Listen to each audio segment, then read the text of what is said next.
असं असताना उद्धव ठाकरे ही परदेशात गेलेले आहेत आणि ते 4 तारखेला येतील. त्यानंतरच युतीची चर्चा पुढे सुरू होईल असं म्हटलं जातं. मीडिया फारच पुढे गेलाय. त्यांनी युतीची घोषणाच केली.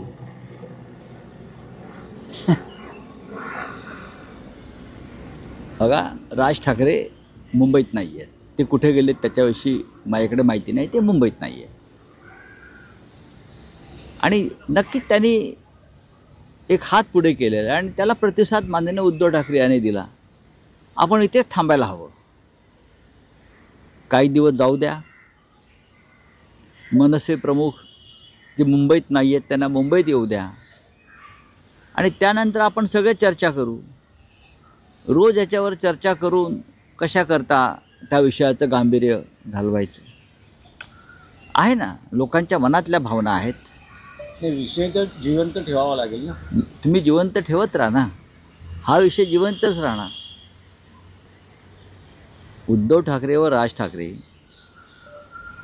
ह्यांच्यामध्ये जे नातं आहे त्यासाठी कोणी राजकीय व्यक्तीची गरज नाही त्यांच्यामध्ये येऊन चर्चा करण्याची किंवा अन्य कोणाची गरज नाही.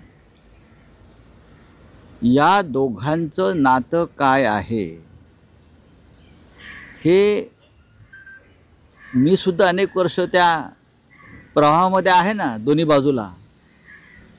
आणि मला माहिती आहे ना त्यांच्या भावना एकमेकांविषयी काय आहेत, कुटुंबात त्यांच्या भावना काय आहेत. या सगळ्याची जाणीव मला सुद्धा आहे. राजकारणामुळे अशी नाती तुटत नसतात, हे लक्षात घ्या. आणि माननीय उद्धव ठाकरे हे कमालीचे सकारात्मक आहे. कमालीचे म्हणजे कुठपर्यंत? आता ते तुम्ही एक पट्टी घ्या आणि ते मोजत राहा, पण ते कमालीचे सकारात्मक आहेत की महाराष्ट्राचं, मराठी माणसाचं नुकसान होऊ नये आपल्याकडून, त्यासाठी त्यांची भूमिका जी आहे ती अत्यंत सकारात्मक आहे. ज्यांना ज्यांना महाराष्ट्र हितासाठी एकत्र यायचं आहे त्यांनी यावं. आता कालच मला रिपब्लिकन पक्षातल्या एका प्रमुख गटाचा संपर्क त्यांनी केला की आम्हालाही या प्रवाहात यायचं आहे मराठी म्हणून. आता मी त्याच्याविषयी लगेच फोड करणार नाही, पण प्रमुख या चळवळीतले जे नेते आहेत त्यांनी सांगितलं की आम्हालाही तुम्ही या प्रवाहात सामील करून घ्या. जर 2 ठाकरे महाराष्ट्राच्या हितासाठी एकत्र येण्याचा विचार करत असतील तर आमच्या सरकारनासुद्धा मागे राहता येणार नाही. जसं संयुक्त महाराष्ट्र चळवळीत डॉक्टर बाबासाहेब आंबेडकर यांनी सहभाग घेतला, पुढाकार घेतला आणि महाराष्ट्र आणि मराठी माणसाची एकजूट अधिक बळकट करण्याचा प्रयत्न केला, त्या पद्धतीनं रिपब्लिकन म्हणजे आंबेडकरी चळवळीतले अनेक प्रमुख लोक आता संपर्क करायला लागलेले आहेत. कारण प्रत्येकाला वाटतं की आम्ही मराठी आहोत आणि मराठी म्हणून या मुंबईवरती आपला ठसा हा कायम राहिला पाहिजे. नाही, पण राऊत साहेब तुम्ही म्हणतात की हे 2 नेतेच ठरवतील, हे 2 नेतेच भेटतील. हे 2 नेतेच आता मुंबईत नाही आहेत, त्यामुळे मला बघा ते मुंबईत आहेत की नाही त्याच्याविषयी तुमच्याकडे फार जास्त माहिती आहे. आम्ही त्यांच्या इतके जवळ असून अजून आम्हाला माझ्याकडे माहिती नाही आहे. मी त्यांना आता भेटायला जातो आहे माननीय उद्धव ठाकरे साहेबांना. त्यांची माझी आता अपॉइंटमेंट आहे थोड्या वेळाने. आम्ही भेटतोय. सकाळीच त्यांची माझी चर्चा झाली. तुम्हाला लंडनला जावं लागेल बरं का. तर बघू ना त्यात काय झालं. 2 नेत्यांना जर 2 नेते कसले 2 भाऊ जर भेटणार असतील तर भेटू द्या की. आम्ही त्यांच्याबरोबर असू ना. आम्ही कुठे जातोय. मी तर दोन्ही घरचा पाहुणा आहे. हे गमतीने घ्या. नाही, मग त्यासाठी तुम्हाला कॅफेतही जावं लागणार. माननीय उद्धव ठाकरे काय किंवा आम्ही काय किंवा राज ठाकरे काय, हे सगळे आम्ही बराच काळ एकत्र राहिलेली माणसं आहोत. बराच मोठा कालखंड आम्ही एकत्र घालवलेला आहे. राज ठाकरे यांचे वडील जे आहेत माननीय श्रीकांत ठाकरे संगीतकार, त्यांच्यानी माझं तर अत्यंत जिव्हाळ्याचं नातं, सगळ्यांशीच नातं आहे ना.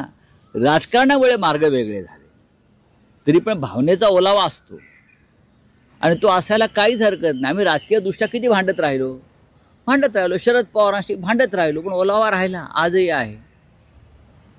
तुम्हाला राजकारणामध्ये कटुताच पाहिजे का? महाराष्ट्रात नको. महाराष्ट्रातल्या राजकारणातली कटुता आणि विष हे भारतीय जनता पक्षाने निर्माण केलं. नाही तर महाराष्ट्र असा कधीच नव्हता.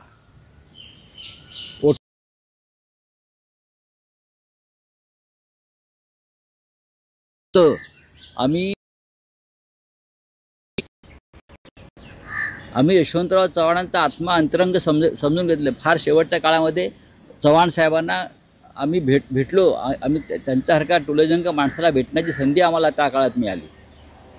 नाही पण राऊत साहेब, जर असं असेल तर शरद पवार आणि अजित पवार हे जर एकत्र येत असतील तर तसंही कोणाच्या पोटात दुखण्याचं कारण नसावं. कोणी म्हटलं का पोटात दुखतंय? त्यांच्याकडे एकत्र येण्यासाठी वसंतदादा शुगर इन्स्टिट्यूट आहे, बारामती प्रतिष्ठान आहे, विद्या प्रतिष्ठान आहे, रय शिक्षण संस्था आहे. नाही, राजकीय दृष्ट्या ते अद्याप आलेले नाहीत. राजकीय दृष्ट्या एकत्र आलेत का मला माहीत नाही. आजही माननीय शरद पवार साहेब त्यांच्या पक्षाचं मजबूतीकरणासाठी आजही महाराष्ट्र पालथा घालत आहेत. सुप्रिया सुळे त्यांच्या पक्षाच्या बांधणीसाठी फिरत आहेत.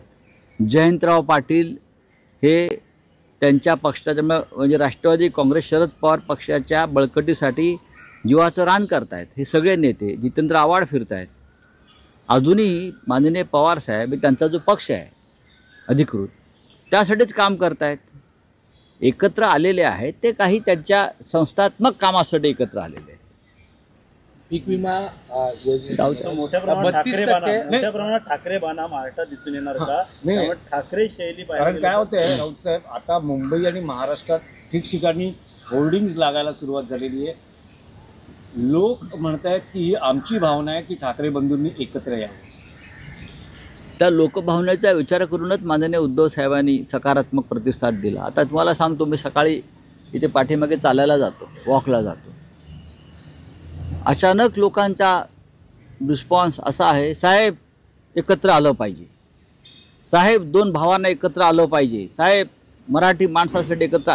हे मला आता इथून रस्त्यावर जाताना चालताना लोक सांगतात. ही लोकभावना सगळ्यांनी समजून घेतली पाहिजे आणि आम्ही ती समजून घेतलेली आहे. माननीय उद्धव ठाकरे यांच्या मनामध्ये कोणताही अहंकार नाही आणि कोणती कटुता नाही, हे मी तुम्हाला अगदी ठामपणे सांगेन. नाही पण राऊत साहेब, तुम्ही काल उत्तर दिलं नाही, पण आजही जरा जाणून घ्यायचं होतं की जो राज ठाकरे आणि आशिष शेलार यांच्या मैत्रीतला दुरावा, कारण ज्या पद्धतीने टीका दोघांनी एकमेकांवर केली, पण आशिष शेलार यांनी मैत्री संपुष्टात आल्याचं जाहीर केलं. अशी मैत्री संपुष्टात येत नाही ना. तर राज ठाकरे आणि माझी मैत्री आहे, संपुष्टात आली का? एकमेकावर आम्ही सातत्यानं टीका केली, आरोप प्रत्यारोप झाले, त्यांनी माझ्या नकला केल्या, आम्हीही केल्या. माननीय शरद पवार बाळासाहेब हे नेहमी करायचे, उद्धव साहेब राज ठाकरे हे राजकीय टीका टिप्पणी असते. आता ते मिस्टर शेलार आणि राज ठाकरे यांच्यात नक्की कोणत्या प्रकारचं भांडण आहे? त्याला काही व्यक्तिगत किनार आहे का? राजकीय भांडणामुळे मैत्री तुटत नाही, अजिबात नाही. पण नक्की कारण काय त्याचं तुम्हाला त्याचा शोध घ्यावा लागेल. चलो, हिंदी महाराष्ट्रामध्ये आता ड्रेस कोड सक्ती होणार आहे. हिंदी में क्या है? बंगाल में राष्ट्रपति लगना चाहिए ऐसा भी नॉर्मली अभी सुनवाई है सुप्रीम कोर्ट में सर. आज बंगाल में राष्ट्रपति वोट लगना चाहिए सर. बंगाल में राष्ट्रपति राजवट क्यों लगना चाहिए? बीजेपी की अगर ये मांग है, पीआर तो फाइल होती रहती है. पश्चिम बंगाल में तृणमूल कांग्रेस के पास भारी बहुमत है. ये सरकार लोगों ने चुन कर दी है और वहाँ जो दंगे हो रहे हैं उसके पीछे भारतीय जनता पार्टी का हाथ है. वहाँ के जो दंगे हैं ना, बीजेपी चाहते हैं वहाँ दंगे हो जाए और दंगे के बहाने वहाँ राष्ट्रपति शासन लगाया जाए. ये भारतीय जनता पार्टी की एक कूटनीति है, राजनीति है. महाराष्ट्र में कुछ कारण नहीं था, राष्ट्रपति शासन लगा दिया, वो तो खिलौना बन गया है ना मोदी और शाह जी का राष्ट्रपति शासन का. मणिपुर में 3 साल के बाद लगाया, हजारों लोग मारे गए, सैकड़ों महिलाओं पर अत्याचार हो गए, तब नहीं लगा. राष्ट्रपति शासन उनके लिए खिलौना बन गया है. इस तरह से राष्ट्रपति शासन नहीं लगता है और राष्ट्रपति शासन लगा के आप राज नहीं कर सकते. जो कहा है राहुल गांधी जी ने अमेरिका में जाकर, और सही है.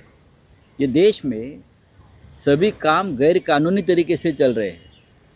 चुनाव आयोग के ऊपर बीजेपी का नियंत्रण है, राष्ट्रपति भवन पर बीजेपी का नियंत्रण है, सर्वोच्च न्यायालय पर बीजेपी नियंत्रण लाना चाहती है। तो डेमोक्रेसी और फ्रीडम है कहाँ, मुझे बताइए। जब चाहे हम राष्ट्रपति शासन लगा देंगे, जब चाहे हम सुप्रीम कोर्ट को गाली देंगे, बकवास करेंगे। यही चल रहा है ना इस देश में। पिटिशन लेके आओ और दबाव डालो सुप्रीम कोर्ट के ऊपर, लेकिन सुप्रीम कोर्ट ये दबाव मानने को तैयार नहीं है। एकनाथ शिंदे आज निर्धार राष्ट्रपति लगाने की बात कर रहा है। मणिपुर में उन्होंने बात की थी, पर बंगाल में वो लोग कह रहे हैं। कौन? शिंदेगढ़ सर। कौन शिंदेगढ़? पश्चिम बंगाल में। आश्चर्य है कि अब तक ये वाशिंगटन अमेरिका में राष्ट्रपति शासन लगाने की बात क्यों नहीं कर रहे, या इंग्लैंड में। अरे आपके औकात देखो क्या है, कहाँ पहुँच रहे आप। एकनाथ शिंदे निर्धार मेळावा घेणार आहे। ठाकरे गटातील 6 नगरसेवक सामना में आपने ड्रेस कोड की बात की है, तंज खींचा है सर। अगर ड्रेस कोड की बात की है तो ड्रेस कोड सबको लगे ना। मंत्रालय में जो मंत्री आते हैं उनको भी ड्रेस कोड लगाइए। जो IAS IPS को ड्रेस है, IAS को भी ड्रेस कोड लगाइए। सबको ड्रेस कोड लगाइए। जनता नंगी है, गरीब जनता के पास कपड़े नहीं है और ये ड्रेस कोड की बात कर रहे हैं। चलिए, महाराष्ट्रातील ताज्या बातम्यांसाठी बघत रहा टाइम्स टुडे 18 न्यूज। सोबतच शेअर करा, सबस्क्राईब करा आणि बेल आयकॉन प्रेस करा।